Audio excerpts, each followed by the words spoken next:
So, lacrimony. Yung lacrimony is pwede mong gamitin sa English. English is the act of crying or shedding tears sa English. So, when you talk about in medicine or in science, uh, lacrimony is the production or secretion of tears of the lacrimal gland or yung lacrimal gland and yung secondary lacrimal gland. Yung lacrimal gland is yung nasa mata natin yun. Di ba?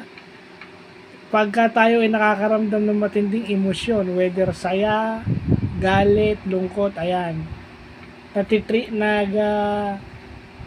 Na-excite tayo, na-activate yung secretion ng ating lacrimal gland at umiiyak tayo. Yan. Yan. Tignan nyo lacrimony used in English and in medicine or in science. Yan yung magandang natututunan natin talaga. English na, science pa. Kung titignan mo. Diba? So, yun lang po.